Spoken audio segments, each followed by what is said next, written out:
In the warmth of the bed, your own fart brings to your nostrils the smell of rotting flesh, the lamb chops you devoured last night, seasoned with rosemary and with an undertaker's paper frill on the severed rib bones. Another corpse digested. Become a vegetarian then. She's heard it too many times before. Sick of it. Sick of my being sick of it. Sick of the things I say that surface now and then. I want no part of it. We are listening to the news. What? What are you going on about? What? What indeed? No, which? Which is it I choose to be no part of?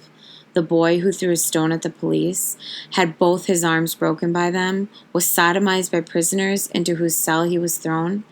The kidnapped diplomat and the group, men as I am a man, women as she is a woman, who sent his fourth finger by mail to his family? The girl doused with petrol and burned alive as a traitor? Those starved by drought or those drowned by a flood far away? The 19-year-old son of Mr. and Mrs., killed by the tremendous elemental thrill of 220 volts while using an electric spray gun on his motorbike nearby? The plan devised, executed by people like myself, or the haphazard, indifferent, executed senselessly by elemental forces? Senselessly. Why is there more sense in the conscious acts that make corpses? Consciousness is self-deception. Intelligence is a liar. You're not having great thoughts. That's life. Her beauty salon philosophy. Stale, animal, passive. Whether I choose or not, can't choose, can't want, no part. The daily necrophilia. Become a vegetarian then. Among other people, no one would ever think there was anything wrong. He is aware of that. She is aware of his being aware, taking some kind of pride in appearing exactly as they have him in their minds, contributing to their gathering exactly what his place in it expects of him. The weekend party invited to a lodge on a private game reserve will include the practical, improvising man, the clown who burns his fingers at the campfire and gets a laugh out of it, the woman who spends her time preparing to feed everyone, the pretty girl who perks up the company sexually, the good timer who keeps everyone drinking until late, the quiet one who sits apart contemplating the bush, one of two newcomers for ballast, who may or may not provide a measure of serious conversation. Why not accept? No? Well, what else has he in mind that will please him better? Just say, nothing. There you are. He, in contrast to the clown, is the charmer, the wit. He knows almost everyone's foibles. He sets the anecdotes flowing. He provides the gentle jibes that make people feel themselves to be characters. Whatever their temperaments, all are nature lovers. That is nothing to be ashamed of, surely, even for him. Their love of the wild their love of the wild brings them together. The wealthy couple who own the reserve and lodge rather than racehorses or a yacht. The pretty girl who models or works in public relations. The good timer director of a mining house. The adventurous stockbroker. The young doctor who works for a clerk's salary in a hospital for blacks. The clowning antique dealer. And he has no right to feel himself superior in seriousness, morality. He knows that. In this company, for it includes a young man who has been in political detention. That one is not censorious of the playground indulgences of his fellow whites. So long as the regime he has risked his freedom to destroy will kill to destroy lasts. That's life. Behaving undetectably as what is expected of one is also a protection against fear of what one really is now. Perhaps what is seen to be is himself, the witty charmer. How can he know? He does it so well. His wife sees him barefoot, his arms round his knees on a viewing deck, from which the company watches buffalo trampling the reeds down at the river. Hears the amusing asides he makes while gazing through field glasses. Notices the way he has left his shirt unbuttoned in healthy confidence of sun-flushed manliness of his breast. Is the silence, the incomprehensible statements that come from it, alone with her, a way of tormenting her? Does he do it only to annoy, to punish? And what has she done to deserve what he doesn't meat out to others. Let him keep it to himself. Take a Valium, anything. Become a vegetarian. In the heat of the afternoon, everyone goes to their rooms or their makeshift beds on the shaded part of the deck to sleep off lunchtime wine. Even in the room allotted to them, he keeps up, out of sight of company. But they are only a wall away. He knows they are there. What is it? It is so hot he and she have stripped to their briefs. He passes a hand over her damp breasts, gives a lazy sigh, and is asleep on his back. Would he have wanted to take her nipples in his mouth, commit himself to lovemaking if he hadn't fallen asleep? Or was his a gesture from the wings, just in case the audience might catch a glimpse of a slump to an offstage presence? The house party is like the fire the servant makes at dusk within the reed stockdale beside the lodge. One never knows when a fire outdoors will smoke or take flame cleanly and make a grand blaze, as this one does. One never knows when a small gathering will remain disparate, unresponsive, or when at this time men and women will ignite and make a bright company. The ceremony of the evening meal was a bit ridiculous, but perhaps intended as such and fun. A parody of old colonial times, the Stockdale against the wild beasts, the black man beating a drum to announce the meal, the chairs placed carefully by him in a missionary prayer meeting circle, well away from the fire, the whiskey and wine set out, the smell of charred flesh from the cooking grid. Look up. The first star in the haze is the mast light of a ship moving out, slipping moorings, breaking with this world. Look down. The blue flames are nothing but burning fat. There are gnawed bones on the swept earth. He's been drinking a lot, she noticed, so that he could stomach it all, no doubt he tells himself. The fire twitches under ash, and the dinner orchestra of insects whose string instruments are their own bodies, legs scraping against legs, wings scraping against carapace, has been silenced by the rising of the moon. But laughter continues. In the huge night, not reduced to scale by buildings, tangled by no pylons and wires, hollowed out by no street and window lights into habitable enclosures, the laughter. The voices are vagrant sound that one moment flies right up boldly into space, the next makes a wave so faint it dies out almost as it leaves the lips. Everyone interrupts everyone else, argues, teases. There are moments of acerbity. The grapes they are eating pop into sharp juice as they are bitten. One of the quiet guests has become communicative, as will the kind who never risk ideas or opinions of their own, but can reproduce, when a subject brings the opportunity, information they have heard or they have read and stored. Bats, the twirling's rags darker against the dark, someone suggested, as the woman cowered. That fear of them comes from the fact that they can't be heard approaching. If your eyes are closed and a bird flies overhead, you'll hear the resistance of air to its wings. And also, you can't make out what a bat's like. Where its head is. Just a thing. Ugh. A quiet guest was already explaining. No, bats will not bump into you, but not, as this is popularly believed, because they have an inbuilt radar system. The system is sonar or echolocation. I wear a leopard skin coat. The defiant soprano statement from a sub-conversation breaks through his monologue and loses him attention. It is the pretty girl. She has greased her face against the day's exposure to the sun, and her bone structure elegantly reflects the frail light coming from the half-moon, the occasional waver of flame roused in the fire, or the halo of a cigarette lighter. She is almost beautiful. Do you hear that? Glynis, where did you find this girl? Shall we put her out to be eaten by her prey? Expose her on a rock? No leopards here, unfortunately. The coat would look much better on the leopard than on you. The wit did not live up to his reputation. Merely repeated in sharper, more personal paraphrase what had been well said, no one remembered by whom. He spoke directly to the girl, whereas the others were playfully indignant about her presence.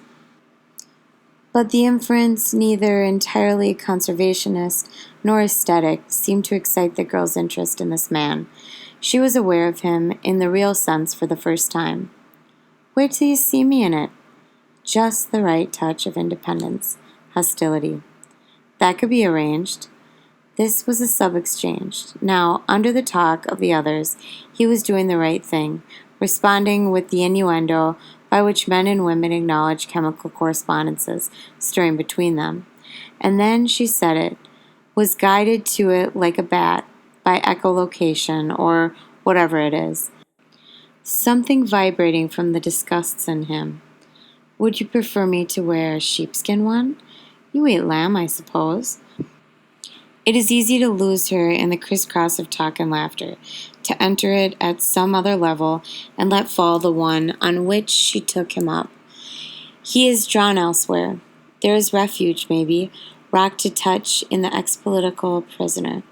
The prisoner holds the hand of his pale girl, with her big, nervously exposed teeth. No beauty, all love. The last place to look for love is in beauty. Beauty is only a skin, the creature's own, or that of another animal, over what decays. Love is found in prison. This no beauty has loved him while his body was not present, and he has loved his brothers. He's talking about them, not using the word, but the sense is there so strongly.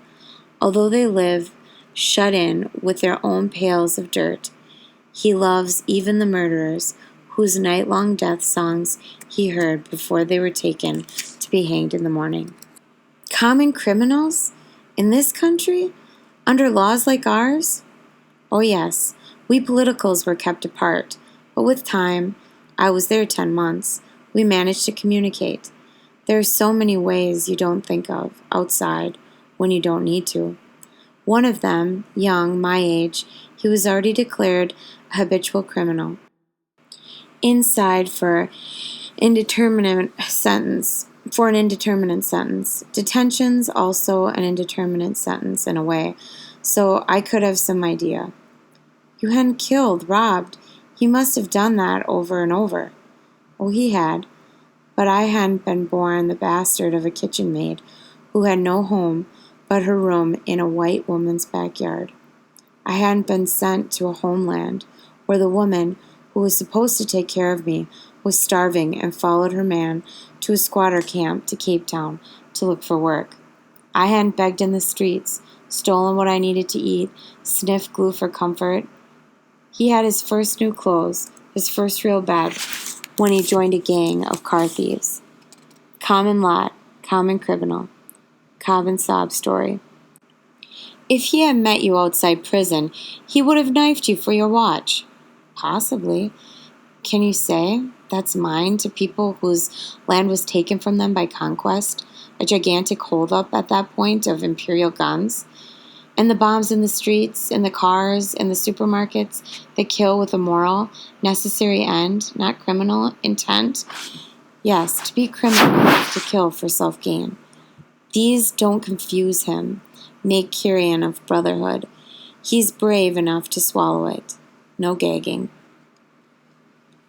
Voices and laughter are cut off.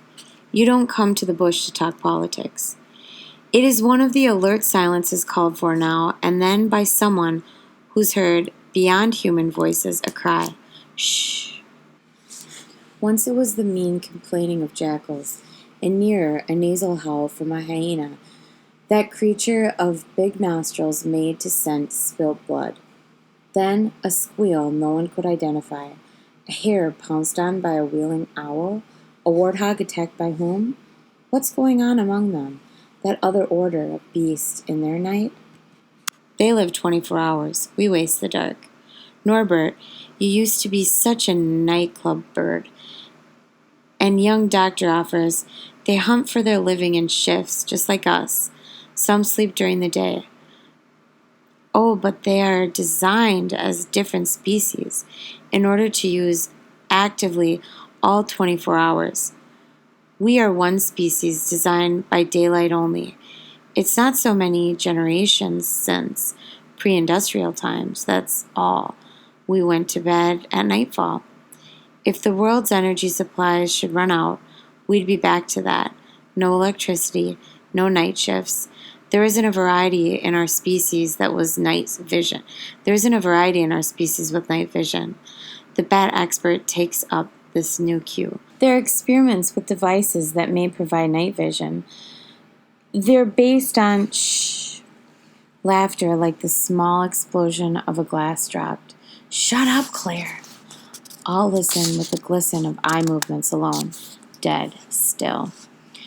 It is difficult for them to decide on what it is that they are eavesdropping. A straining that barely becomes a grunt, a belching stir, scuffling, but it could be a breeze in dead leaves. It is not the straw crepitation of the reeds at the river. It comes from the other direction, behind the lodge. There is a gathering, another gathering somewhere there. There is communication their ears are not tuned to. Their comprehension cannot decode some event outside theirs. Even the ex-political prisoner does not know what he hears. He who has heard through prison walls. He who has comprehended and decoded so much that others have not. He is only human knowledge after all. He is not a 24-hour creature either. Into this subdued hush breaks the black man, jangling a tray of glasses he has washed. The host signals, "Be quiet, go away, stop fussing among dirty plates." He comes over with the smile of one who knows he has something to offer. Lions. They kill one, two maybe. Zebras. Everyone bursts the silence like school children let out of class. Where? How does he know? What's he say? He keeps them waiting a moment.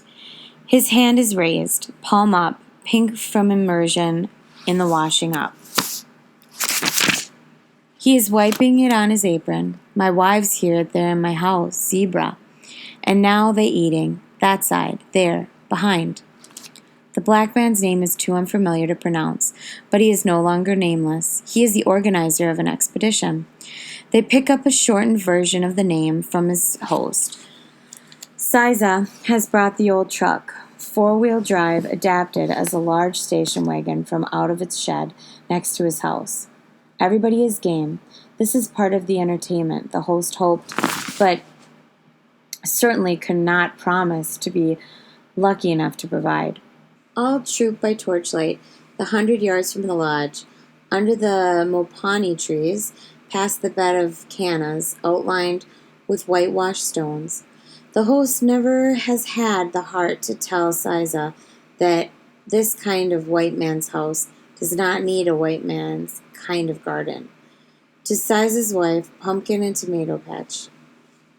Siza is repairing a door handle of the vehicle with a piece of wire, commanding, in his own language, this and that from his family standing by. A little boy gets underfoot and he lifts and dumps him out of the way. Two women wear traditional turbans, but the one has a t-shirt with an advertising logo. Girl children hang on their arms, jabbering. Boys are quietly jumping with excitement. Siza's status in this situation is clear when the two wives and children do not see the white party off, but climb into the vehicle among them. The dry-soled, hard little feet of the children nimbly finding space among the guest shoes. Their knobbly heads and knitted capping of hair unfamiliar to the touch. Flesh to flesh, into which all in the vehicle are crowded. Beside the girl, with her oiled face and hard, slender body, perfumed to smell like a lily, there, in the soft book of one of the wives, smelling the wood smoke. Everybody in? Everybody okay? No, wait. Someone has gone back for a forgotten flashbulb. Siza has started up the engine. The whole vehicle jerks and shakes. Wit is not called for, nor flirtation. He does what he is expected, runs to the lodge to fetch a sweater in case his wife gets chilly. There is barely room for him to squeeze by. She attempts to take a black child on her lap, but the child is too shy. He lowers himself somewhere into what space there is. The vehicle moves. All bodies, familiar and unfamiliar, are pressed together, swaying, congealed, breathing in contact. She smiles at him, dipping her head sideways, commenting lightly on the human press, as if he were someone else, in for the kill. It is not possible to get out. Everyone will be quite safe if they stay in the car, and please roll up the windows, says the host. The headlights of the old vehicle have shown size of trees like other trees, bushes like other bushes that are, to him, signposts. The blundering of the vehicle through brush and over tree stumps, anthills, and dungas has been along his highway. He has stopped suddenly, and there they are, shadow shapes in sudden phosphorescent slits in the dim arch of trees that the limit of the headlights reach only just creates as a candle, held up feebly, makes a cave of its own aura. Sizer drives with slow motion rocking and heaving of the human load steadily nearer. Four shapes come forward along the beams and stop. He stops. Motes of dust, scrapes of leaf, and bark knocked off the vegetation float blurring in beams surrounding four lionesses who stand 10 yards away. Their eyes are wide, now gem yellow, expanded by the glare of their face, and never blink. Their jaws hang open and their heads shake with panting. Their bodies bellowed, expanding and contracting between stiff-hipped haunches and heavy, narrow shoulders that support the heads. Their tongues lie exposed, the edges rucked up on either side, like red cloth, by long white incisors. They are dirtied with blood, and to human eyes desexed. Their kind of femaleness without femininity, their kind of threat and strength out of place, associated with the male. They have no beauty except in the almighty purpose of their stance. There is nothing else in their gaunt faces, nothing but the fact behind them of half-grown and younger cubs in the rib cage of a zebra, pulling and sucking at bloody scraps. The legs and the head are intact, in dandishy dress of black and white. The beast is being eaten out. Its innards are missing. The half-digested grasses that were in its stomach have been emptied on the ground. They can be seen. Someone points this out in a whisper. But even the undertone is a transgression. The lionesses don't give forth the roar that would make their menace recognizable, something to deal with. Utterances are not the medium of this confrontation. Watching, that is all. The breathing mass, the beating hearts in the vehicle, watching the cubs jostling for place within the cadaver. The breathing mass, the beating hearts in the vehicle, being watched by the lionesses.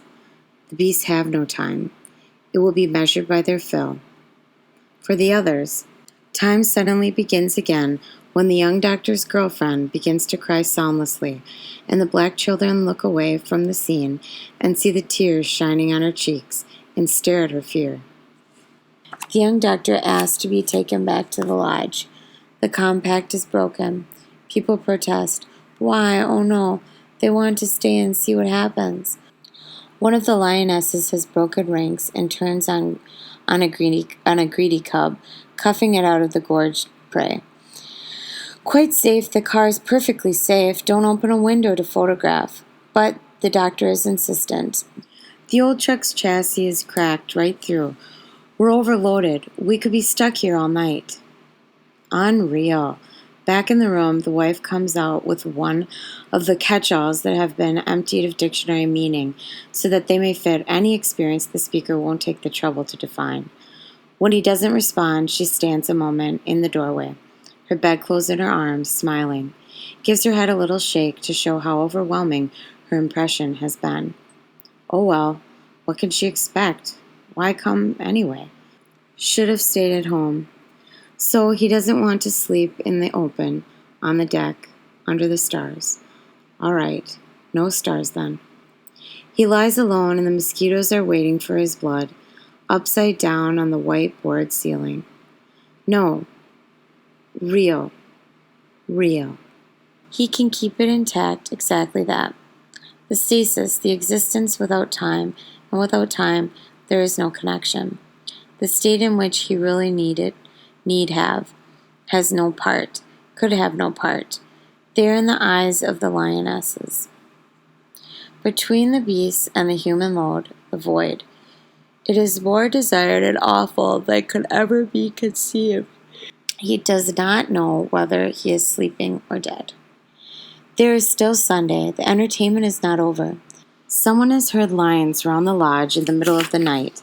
The skepticism with which the claim is greeted is quickly disproved when distinct pugs are found in the dust and surrounds the small swimming pool, which, like amniotic fluid, steeps the guests at their own body temperature. The host is not surprised. It has happened before. The lionesses must have come down to quench the thirst their feasting had given them. And the scent of humans sleeping so near, up on the deck, the sweat of humans in the human night, their sighs and sleep noises, their pleasure and anxiety emanating dreams. As far as the lions are concerned, we didn't exist. From the pretty girl, the remark is a half question that trails off. When your stomach is full, you don't smell blood. The ex-prisoner is perhaps extrapolating into the class war. The wit puts in, and the ex-prisoner himself is the one who is most appreciatively amused. After the mosquitoes had had their fill, sleep came as indifferently as those other bodily states, hunger and thirst. A good appetite for fresh pawpaw and bacon, borers and eggs. Hungry like everybody else, his wife offers him a second helping. Perhaps he needs feeding up. There is a theory that all morbid systems are in fact of physical origin. Obsession with injustice, what's wrong with the world, is a disease you as an individual can't cure. That's life. The one who went to prison may be suffering from a lack of something. Amino acids, vitamins, or an excess of something. Overfeeding when a child or hyperactive thyroid gland. Research is being done. Siza confirms that the lionesses came to drink. They passed his house. He heard them. He tells this with a dry, knowing smile of one who is aware of a secret to and fro between bedrooms. After breakfast, he is going to take the party to see it in daylight, where the kill took place last night. But is there anything to see? Siza is patient. They not eat at all. It's too much. So they leave some. Tonight they come back for eat finish. No thanks. I don't think we should disturb them again. But nobody wants the young doctor and his girlfriend to come anyway, and spoil the outing. The lions, they sleeping now. They gone away. Come back tonight. Is not there now. Wife is watching to see if she and her husband are going along. Yes, he's climbing, limber, into the old vehicle with the cracked chassis. Chassis or chassis? I don't know. No thanks. I don't think we should disturb them again. But nobody wants the young doctor and his girlfriend to come anyway and spoil the outing. The lions, they are sleeping now. They gone away. Come back tonight. Is not there now. The wife is watching to see if she and her husband are going along. Yes, he's climbing, limber, into the old vehicle with the cracked chassis. He's giving a hand up to the hostess. He said something that makes her laugh and purse her mouth. The black women are thumping, washing at an outdoor tub. Neither they nor their children come on this expedition. There is room to breathe without contact this time. Everything is different in daylight. It is true that the lionesses are absent. The state that he achieved last night is absent in the same way. Like them, drugged down by daylight. Not a line is to be seen. Siza has stopped the vehicle, got out, but waved the passengers to stay put. The scrub forest is fragile. Fragile pods that burst and sow their seeds by wind dispersion spiral slowly. Everybody chatters. Everybody chatters. The stockbroker leaves the vehicle and everybody shouts at him. All right, taking his time to show his lack of fear. He climbs aboard. Lions are not like bulls and bears, Fred. They laugh at this mild jeer, which is the kind expected to sustain the wit's image. All are amused except the stockbroker himself, who knows the remark in turn refers to his image of himself as one whom no one would guess to be a stockbroker. Siza comes back and beckons. The vehicle is quickly quiet, and now the emptiness of the scrub forest is untrustworthy. All around you can see what's behind dead brush, fallen logs and screens of layered branches that confine vision to 10 feet. They talk only slowly, in the sense of being stalked. The black man is leading them along with what looks almost like a swept path, but it has been swept by a large body being dragged through the dust and dead leaves. There is the carcass of the zebra, half hidden in the thicket. No tire tracks. We didn't drive right into here. This can't be the place. They pull him here for when they come back tonight. What? To keep the meat fresh? For the birds mustn't see. Siza gives a name to his language. He means vultures. Vultures, eh, Siza? A mime of the vultures. Hunched posture. Yes, those big birds. Come look here. The tour continues. He takes them a few paces from the carcass and stands beside a mound over which earth has been scratched or kicked. Flies whose backs spark tiny green and gold are settled on it. The black man has his audience taking up a stick. He prods the mound, and it stirs under dust like flour-coated meat moved by a fork. Christ, the intestines! Look at the size of that liver or spleen. You mean lions can do that? Store things covered? How do they do it? Just with their paws? It's exactly the way my cat covers its business in the garden. Scratches up earth. They are cats, too. The young jailbird and his girl and the antique dealer have made a discovery for themselves, having, in confidence of excitement, retracted for a short distance the way along which the kill was approached. They have found the very pile of contents of the zebra's stomach that someone noticed last night. It is another mound. He has come over from the mound of guts they are marveling at. There is nothing to watch in dead flesh. It is prodded and it falls back and is still. But this mound of steaming grass that smells sweetly of cud, it has been heated by the sun, it is once heated as it was once heated by the body that contained it, is not dead to human perception. What's going on here is a visible transformation of an inert mass. It is literally being carried away by distinctly different species of beetles who know how to live by decay, the waste of the digestive tract. The scarabs with their armored heads burrow right into the base of the mound and come up backwards, rolling their ball of dung between their strong, tinned legs. The tunnels they have mined collapse and spread the mound more thinly or on the periphery. On the periphery, smaller beetles are flying in steadily to settle there, where the lighter equipment can function. They fly away carrying their appropriate load in a sack or between their front legs. He can't quite make out. A third species, middle size but with a noisy buzz, function like helicopters, hovering and scooping off the top of the mound. They're flattening it perfectly evenly. Who can say how or why they bother with form? That's life. If every beetle has its place, how is refusal possible? And if refusal is possible, what place is there? No question mark.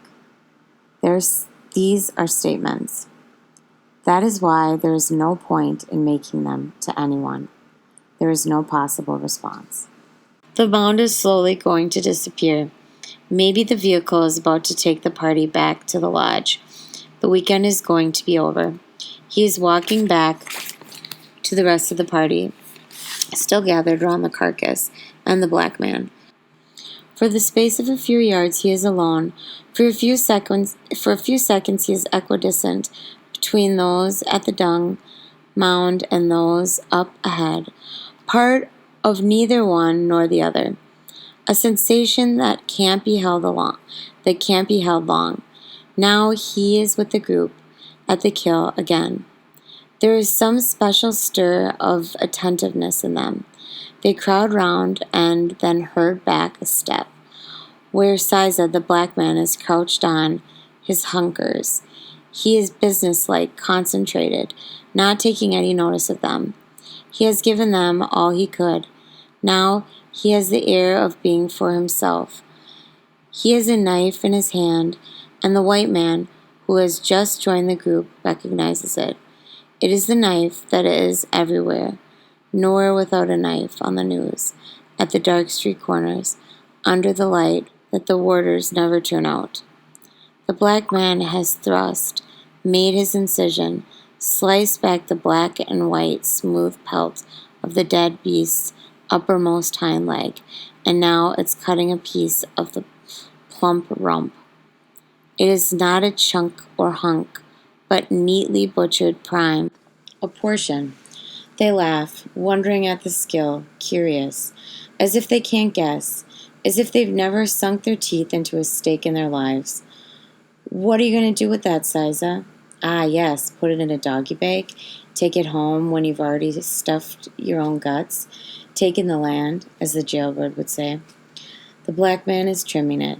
Along with the knife, he brought a sheet of newspaper. For me. Eat it at my house. For my house. Is it good meat? Yes, it's good. One of the men chides, man to man. But why not take the whole haunch, the whole leg, Siza? Why such a small piece? The black man is wrapping the portion in newspaper. He knows he mustn't let it drip blood on the white people. He does it to his satisfaction in his own time and looks up at them. The lions, they know I must take a piece for me because I find where their meat is. They know it. It's all right. But if I take too much, they know it also. Then they will take one of my children.